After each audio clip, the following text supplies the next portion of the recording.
જય શ્રી રામ. હર હર મહાદેવ. તમે શિવ ભક્ત નથી તો સૌ છો. તમે મહાદેવ ભક્ત નથી તો મુર્દા છો.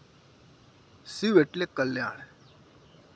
જેના જીવનમાં પરોપકારની ભાવના નથી, મુર્દા છે એ સૌ છે.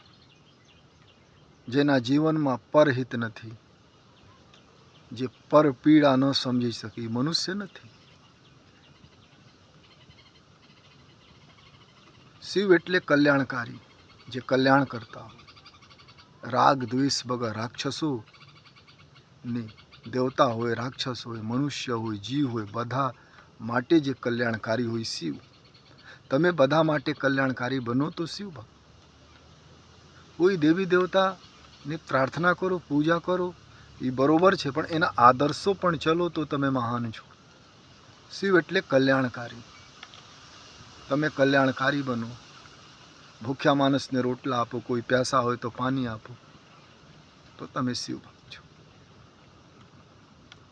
ભેદ ન રાખતા હોય, એ ખરાબ છે, એ સારા માને છે. ખરાબને ખરાબ બોલવાથી કાંઈ લાભ નથી. સુધારો તો બરોબર છે ને, પણ લોકો ખરાબના ખરાબ બોલે છે. કોઈ માનો બુરા છે તો કોઈને બોલો ફલના ભાઈ ખરાબ છે, તો શું થઈ જાય? તમે તો સારા છો તો સુધારો. શિવ એટલે કલ્યાણકારી, જે બધા માટે કલ્યાણકારી હોય. જેના જીવનમાં ભેદ ન હોય, વિષમતા ન હોય. શિવ એટલે ભેદ રહિત, અભેદ્ય.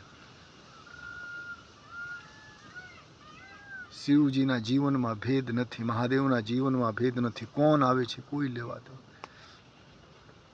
અને દરેકને શીખવા જોઈએ, સમજવા જોઈએ. શિવજી ભેદ નથી કરતા. મનુષ્ય થઈને ગરીબ અમીરના ભેદ કરે. ઘણા સંતો પણ કરે છે, ઘણા રાજકારણીઓ પણ કરે છે, ઘણા સાહેબો પણ કરે છે. ન કરવા જોઈએ, ભેદ ન કરો. તમારા પાસે તાકાત છે, બલ છે, પાવર છે, ધન છે, તો કોઈને સુધારો, ઉપયોગી બનો.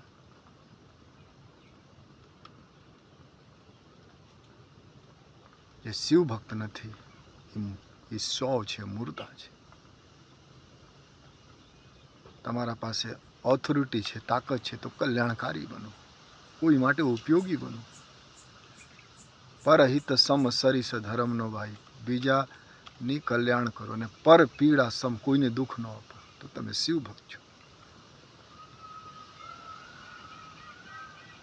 ભેદ રહિત, ઊંચ નીચ, ધર્મ, પંથ, જાતિ, દેશ પરદેશ, પ્રાંત, ક્ષેત્ર, ભાષા છોડીને બધા માટે ઉપયોગી છો, તો તમે શિવ ભક્ત છો. મહાદેવ ભક્ત છો. અને તમે વંદનીય છો, પૂજનીય છો. પણ તમે દેખાવા માટે ખાલી ભક્તિ કરો અને મનમાં ઈર્ષ્યા રાખો, રાગ રાખો, દ્વેષ, તમે શિવ ભક્ત નથી.